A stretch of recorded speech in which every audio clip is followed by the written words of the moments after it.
Assalamualaikum warahmatullahi wabarakatuh. Perkenalkan, saya Devi Safitri dengan NIM 2001011, mahasiswa Prodi S1 Sekolah Tinggi Ilmu Farmasi Riau.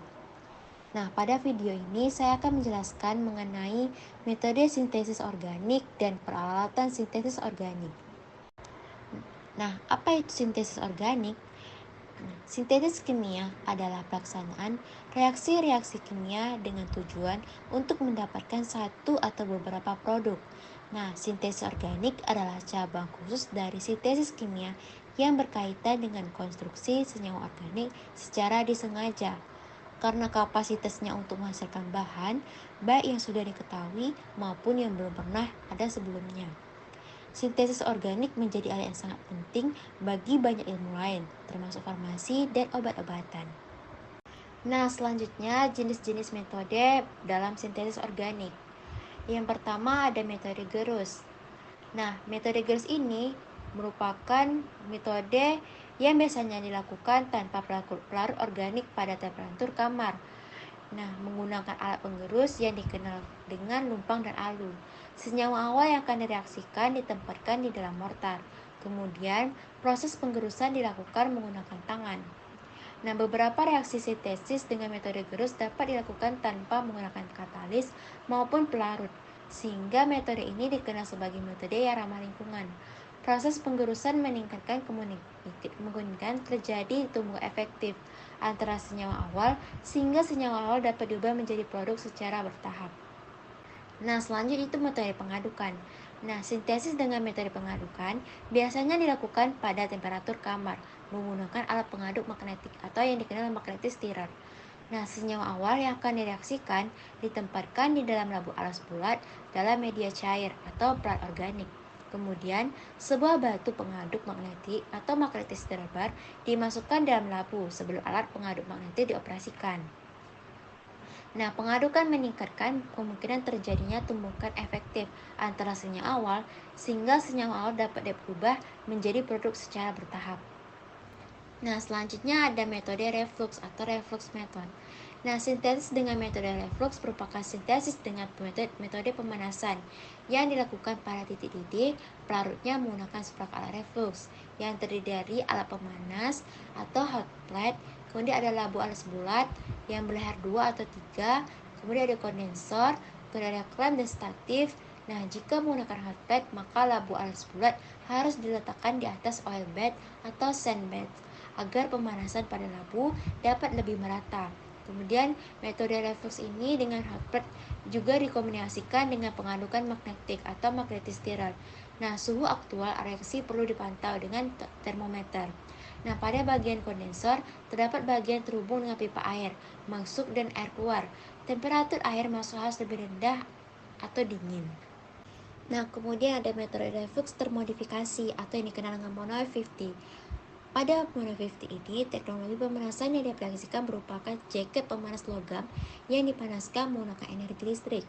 Nah, pemanasan menggunakan reaktor berbentuk kapal atau yang dikenal dengan vessel tersegel. Ini memungkinkan untuk meniru laju pemanasan reaktor gelombang mikro pada volume operasi yang berlaku. Nah, pada Mono 50 ini memungkinkan sintesis beberapa kali lebih cepat dibandingkan sintesis dengan metode pemanasan yang konvensional. Nah, selanjutnya itu metode ultrasonikasi. Ultrason asisten organik sintesis dilakukan dengan bantu alat yang dikenal ultrasonikator. Nah, pada alat ini menghasilkan gelombang suara ultrasonik atau ultrason. Nah, sonosimetri adalah penggunaan kekuatan gelombang suara elektrosonik dengan frekuensi di antara 20 kHz atau MHz untuk menghasilkan efek kimia maupun efek fisika di dalam larutan. Aplikasi gelombang suara ultrasonik ini menghasilkan fenomena yang disebut dengan kavitasi atau cavitation. Nah, selanjutnya metode iridasi microwave. Nah, microwave assisted organic synthesis atau MAOS adalah sintesis organik yang dilakukan dengan bantuan iridasi gelombang mikro atau microwave. Nah, baik dengan menggunakan pelarut ataupun tidak.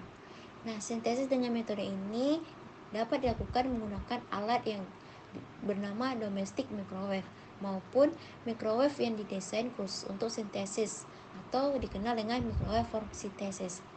Nah, microwave menghasilkan radiasi elektromagnetik di antara frekuensi radiasi inframerah dan gelombang radio pendek dengan frekuensi di antara 300 hingga 300 MHz dan panjang gelombang antara 1 hingga 5 mikrometer.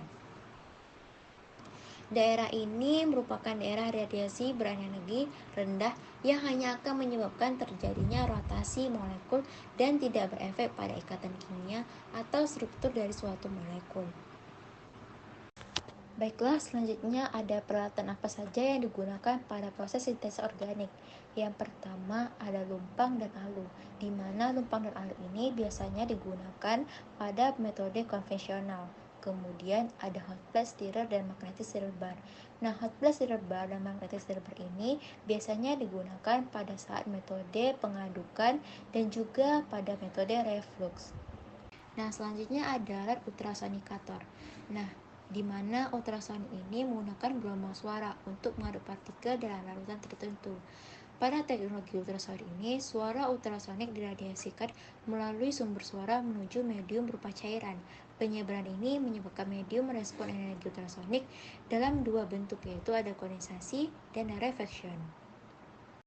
Nah, selanjutnya ada rangkaian alat reflux. Di sini ada terdiri dari klem, statif, water out, water in, pendingin, termometer, label R3, water bath, dan hot plate stirrer. Nah, di mana statif dan klem berfungsi untuk menegakkan alat kondensor dan juga labu alas dalamnya. Kemudian di sini ada pertukaran water out dan water in yang disambung dengan selang. Kemudian ada pendingin, ada termometer untuk pengatur suhunya, labu AR3 untuk penentak senyawanya, kemudian ada water bath dan hot plate stirrer. Kemudian ada timbang analitik yang berfungsi untuk menimbang bahan atau senyawa dalam proses sintesis. Selanjutnya ada microwave for synthesis. Nah, dibandingkan dengan sintesis reflux konvensional, sintesis berbantuan gelombang mikro atau microwave ini dalam reaktor gelombang mikro modern memungkinkan peningkatan hasil sekaligus mengurangi waktu reaksi. Nah, sehingga lebih cepat dibandingkan menggunakan metode reflux. Nah, selanjutnya ada pompa vakum dan seperangkat alat Böchner.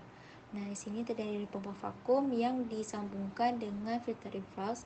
Kemudian ada corong Böchnernya di sini untuk menyaring senyawa agar terpisah oleh pelarutnya. Nah, selanjutnya ada heating mantle. Nah, heating mantle ini digunakan untuk proses reflux. Nah, atau metode reflux. Penggunaan heating mantle ini pemanasannya lebih merata dibandingkan penggunaan hot plate. Kemudian ada lampu UV. Nah, lampu UV ini terdiri dari lampu UV 245 dan 366. Nah, yang terakhir ada alat digital melting point apparatus atau titik leleh yang digunakan pada saat proses sintesis.